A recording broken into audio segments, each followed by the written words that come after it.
여러분, 오늘 주제가 무엇이죠? 오늘 성경 말씀 10절의 말씀입니다.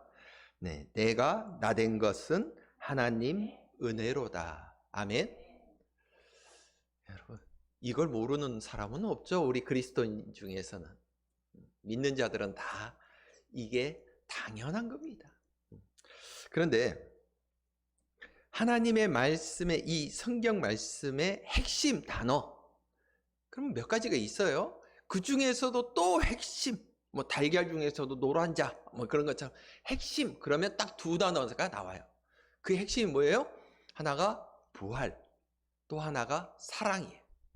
이 두 가지를 빼고 하나님의 본질과 성경의 말씀을 이해하려면 너무나 성경이 이해가 안 가는 게 많아요.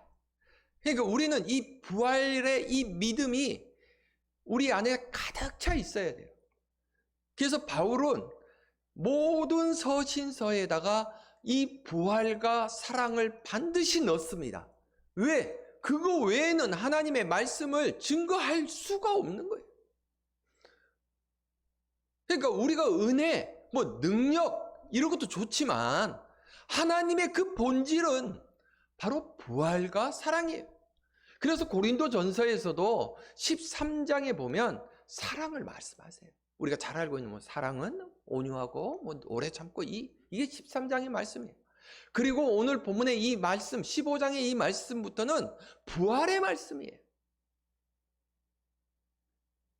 그리고 우리가 믿음의 가운데 부활을 믿지 않으면 어찌 보면 헛것을 믿는다고 해도 과언이 아니에요. 그런데 놀랍게도 몇 년 전에 믿는 자들, 우리 학생들에게 설문조사를 해봤더니 약 40% 정도가 부활을 믿지 않습니다. 부활은 될까요? 다른 방법으로 부활된 거 아닐까요? 사람들이 만들어낸 얘기 아닐까요? 의심스러운 거예요.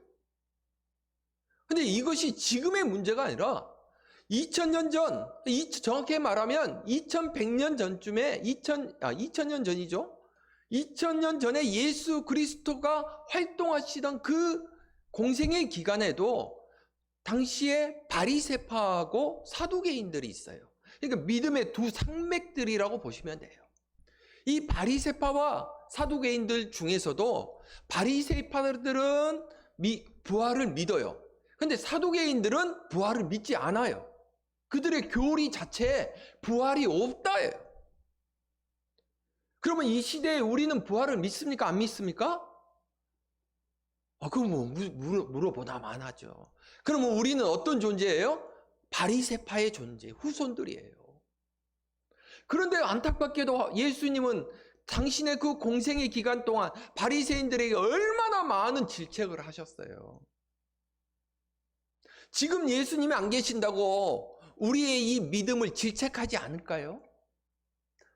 지금 이 열방에서 믿고 있는 이 그리스도인들의 모습을 보고 정말 하나님이 예수 그리스도께서 하늘에서 또한 우리의 마음속에서 질책하고 있지 않을까요?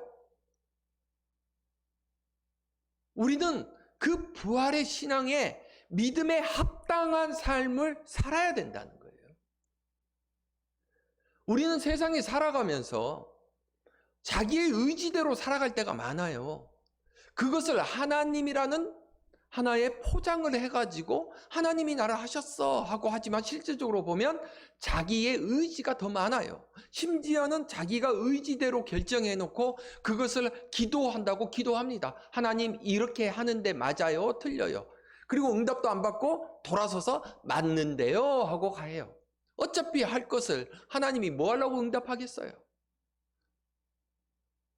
그러니까 그렇게 해놓고 나중에 안 되면 뭐라 그래요? 하나님이 응답이 잘못됐대. 여러분, 그건 아니죠. 우리가 살아가면서 하나님을 묻고 또한 그것을 대답을 듣는 것은요, 하루아침에 되지 않습니다. 안타깝게도 하나님이 급하고 절박하고 간속히 이루어져야 되는 것 외에는 대부분 훈련이 필요해요. 기도도 그래서 훈련이 필요한 거예요.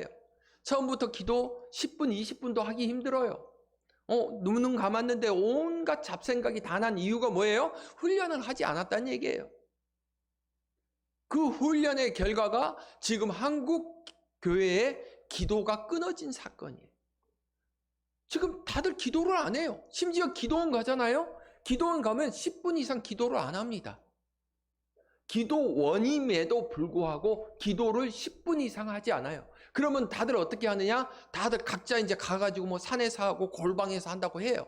그럼 거기에서 정말 진심 어린 기도를 하고 있느냐? 안타깝게도 그러지 못하는 경우를 많이 제가 들어요. 결국은 뭐예요? 방법을 찾으려고 하지 그 안에 진심 어린 그 하나님의 말씀대로 살아가기가 어렵다는 거예요. 부활도 마찬가지예요. 여러분, 부활을 과학적으로 우리가 증명할 수 있습니까? 아니면 이걸 철학적으로 이걸 해석할 거예요? 부활은요, 하나님의 말씀으로 믿어야 되는 거예요. 하나님의 말씀으로 이것을 믿어버려야지 이것을 과학적으로 해석하고 의학적으로 해석하려니까 해석이 안 되는 거죠. 심지어 이걸 철학적으로 이해해 갑니다. 여러분, 그게 어떻게 하나님의 말씀을 철학적으로 이해하겠어요? 그러니까 부활은 무조건 하나님의 말씀으로 믿어야 되는 거예요.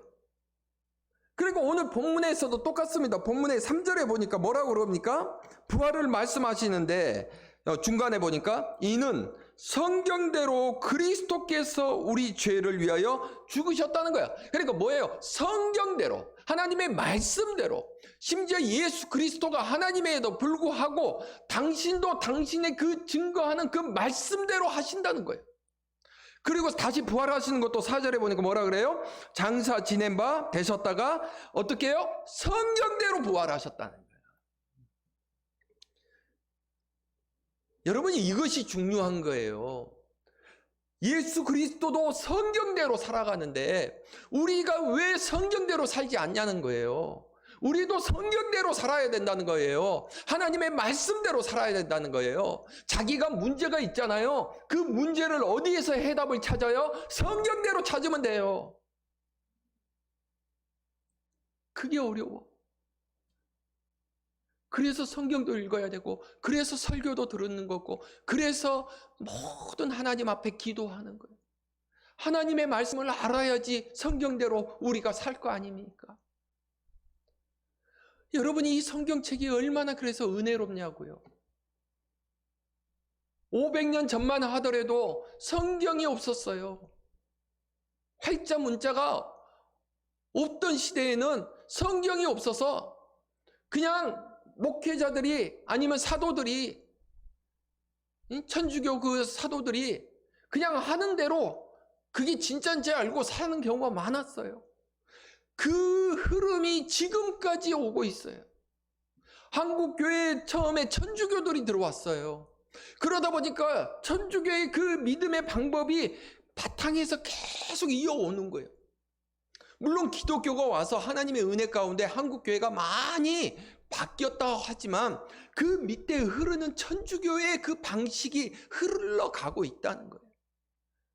여러분, 그런데 우리가 기독교가 살아야지만 한국이 사는 거예요. 우리가 살아야지만, 내가 한 사람이 지금 하나님 앞에 바르게 서야지만 나만 사는 게 아니라 한국이 산다고, 그리고 온 열방이 산다고. 그러니까 내가 더 기도하고 내가 더 하나님의 말씀대로 살아야 되는 것이 당연한 것이라는 것을 여러분 깨닫는 여러분이 되시기를 바랍니다. 그러니까 자, 오늘 본문 한번 보겠습니다.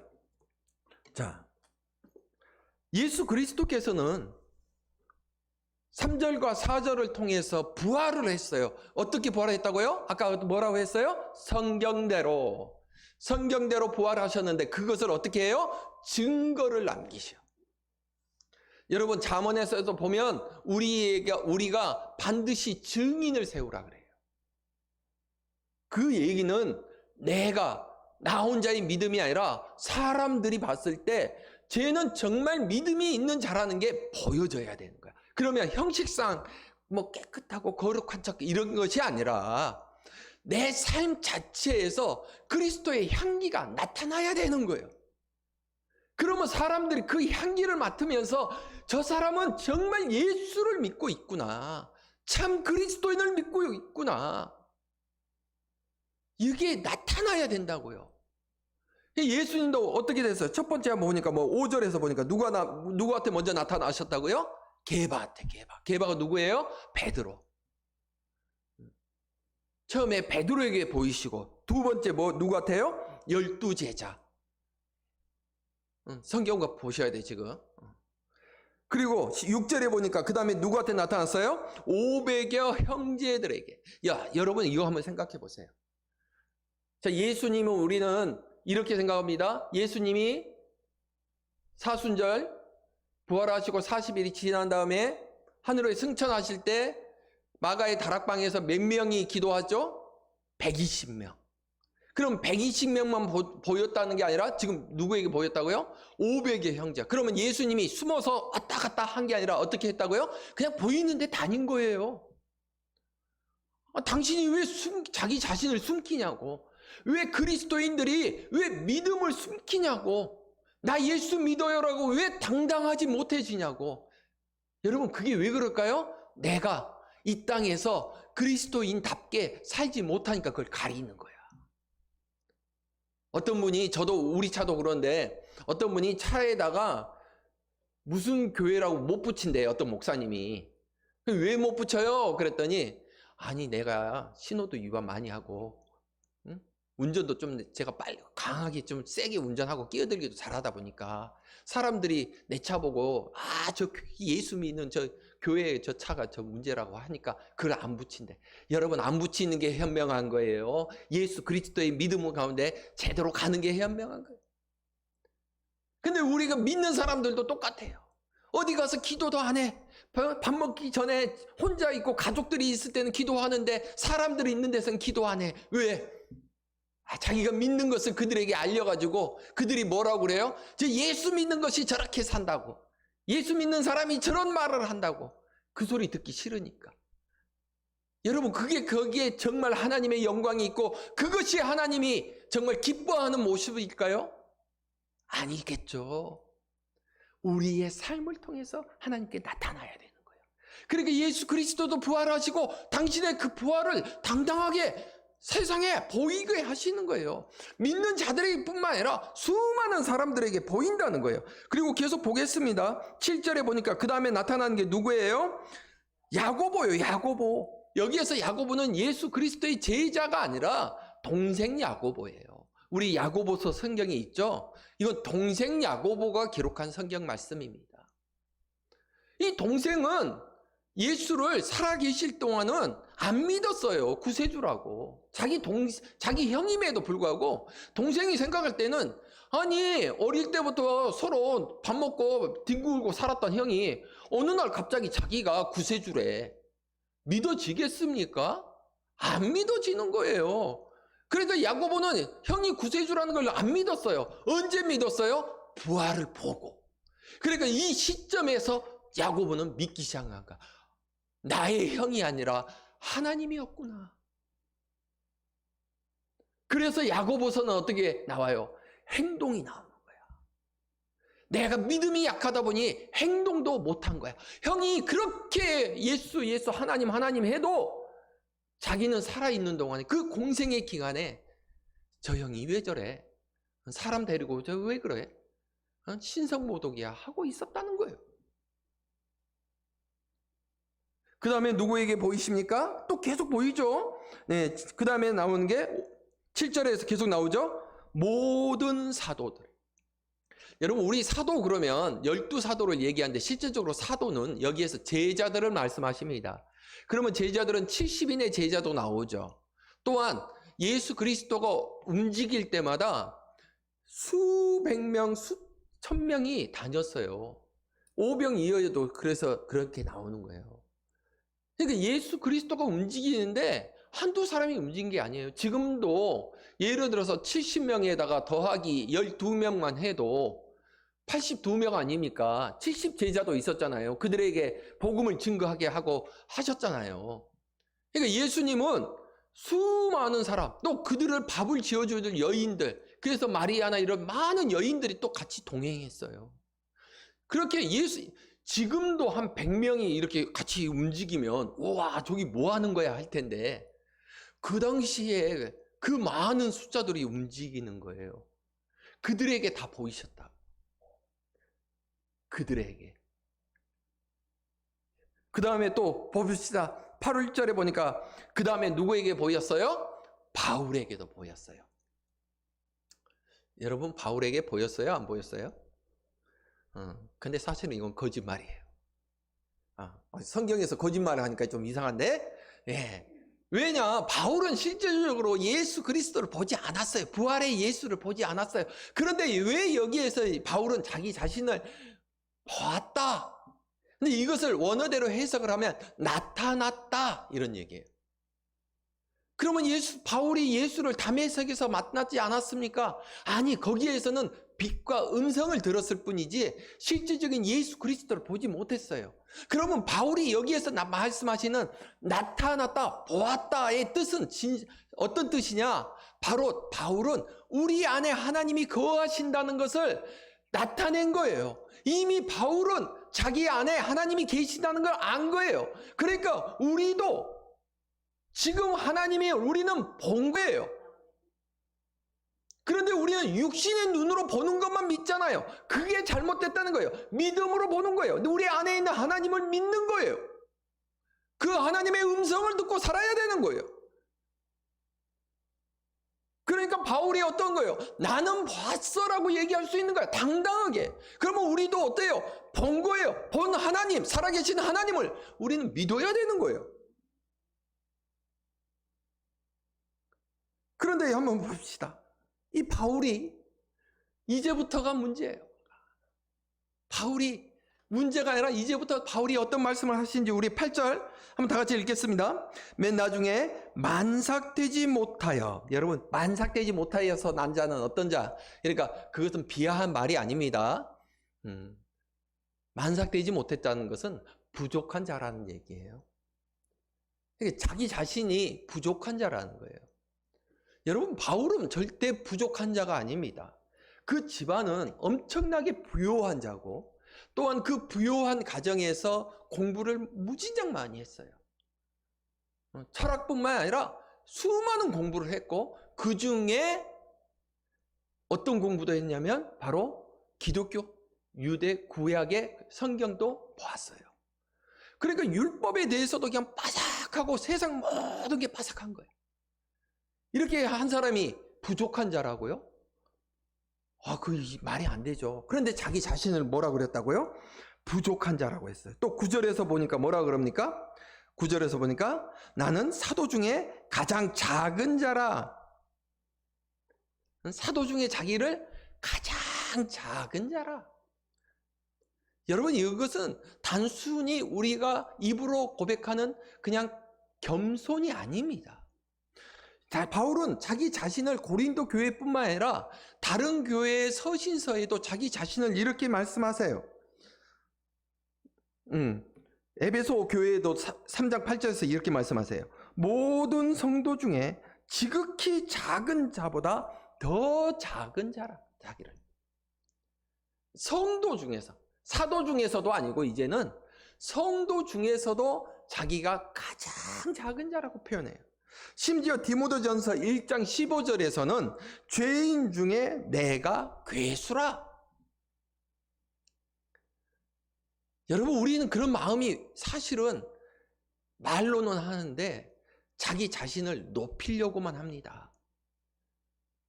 높이려고만 해요. 그래서 예수님이 뭐라 그랬어요? 너희는 잔치집에 가면 어디에 앉아라? 가장 낮은 자리에 앉아라. 그런데 우리는 대부분 어디에 앉아요? 가장 좋은 자리에 앉아. 그게 우리의 마음이라고요. 우리가 그렇게까지 우리 마음에 그 악함과 그 더러움과 욕심과 그런 것들이 쌓여 있어요. 나는 안 그런다고요? 여러분, 그 자체가 교만이에요. 우리는 그 안에, 우리 안에 보이지 않지만 너무나 더러운 것들이 가득 쌓아놓고 살아요. 그 가득가득 쌓아놓은 그 자체 안에 하나님이 들어오신다는 거예요. 우리 안에 그 더럽고 흉하고 그 악한 그 악령들이 우리 안에 있음에도 불구하고 당신의 그 거룩한 모습으로 오신다고요. 그게 은혜 아닐까요? 하나님이 나를 뭘 해주고 내가 이 땅에 살아가면서 뭔가 이루어지는 것이 은혜가 아니라, 그건 당연히 은혜겠죠. 그러나 그게 핵심이 아니라 우리 안에 하나님이 거하시는 그 자체가 은혜라고요. 우리는 깨끗한 옷 입고 거리에 못 앉잖아요. 왜? 내 옷 더러질까 봐. 그러나 하나님은 그 거룩한 당신의 몸이 가장 추하고 더러운 곳에 거하신다고. 누구를 위해서? 우리를 위해서. 지금 바울은 이걸 고백한 거예요. 나같이 욕심 많고 교회를 박해하고 내 의를 드러내고 내가 율법 중에 최고로 내가 많이 안다고 자랑했던 나에게 하나님이 나에게 나타나셨다고. 그게 은혜라고요. 그래서 오늘 본문의 말씀이 10절에서 이렇게 말씀하시는 거예요. 그러나 내가 나된 것은 하나님의 은혜로 된 것이다. 아멘. 이런 나 같은 존재를 쓰시고 계시는 하나님이 은혜라고요. 여러분, 그 은혜가 지금도 여러분에게 베풀어지고 있어요. 하나님의 그 은혜가 헛된 수고가 되지 않도록 여러분 살아가는 동안에 하나님을 붙들고 살아가는 여러분이 되시기를 주님의 이름으로 축복합니다. 그러면서 바울은 계속 말씀하십니다. 은혜로 된 것이니, 좀 10절입니다. 내게 주신 그의 은혜가 헛되지 아니하여 내가 모든 사도보다 더 많이 수고하였으나 내가 한 것이 아니요 오직 나와 함께 하신 하나님의 은혜로다. 아멘. 오늘 이 자리에 앉아있는 여러분이 바로 하나님의 은혜로 앉아있는 것입니다. 오늘 여러분이 믿는 그 예수, 그 하나님이 우리의 의지대로 믿는 것이 아니라 하나님의 은혜로 믿은 것입니다. 우리가 지옥에 떨어질 수밖에 없고 그 마귀 사탄의 그 자녀가 될 수밖에 없고 종이 될 수밖에 없는 우리의 그 악함조차도 하나님은 당신의 거룩한 피로 씻어 주셨고 당신의 그 거룩한 피로 우리를 세우게 하셨고 당신의 그 십자가의 능력으로 우리를 이끌어 주신 거예요. 그거보다 더 은혜가 어디 있겠어요? 그 은혜 갚으며 살고 있습니까? 그 은혜대로 정말 우리가 이 땅에서 살아가고 있습니까? 우리는 하나님의 말씀 그 성경대로 이 땅에서 살아가고 있는지 다시 한번 생각하기를 바랍니다. 자, 우리 10절 다시 한번 읽겠습니다. 시작. 내가 나된 것은 하나님의 은혜로 된 것이니 내게 주신 그의 은혜가 헛되지 아니하여 내가 모든 사도보다 더 많이 수고하였으나 내가 한 것이 아니고 오직 나와 함께 하신 하나님의 은혜로다. 아멘. 여러분의 삶 속에 이 바울의 고백이 여러분의 고백이 되기를 간절히 소망합니다. 여러분, 그 바울만이 할 수 있는 고백이 아닙니다. 여러분도 할 수 있는 고백입니다. 여러분 지금 고백할 수 있는 이 고백의 말씀입니다. 여러분, 내가 나된 것은 오직 하나님의 은혜입니다. 그 은혜 붙들고 살아가시기 바랍니다. 여러분의 삶 속에 하나님의 은혜가 충만하시기를 주님의 이름으로 축복합니다. 기도하겠습니다.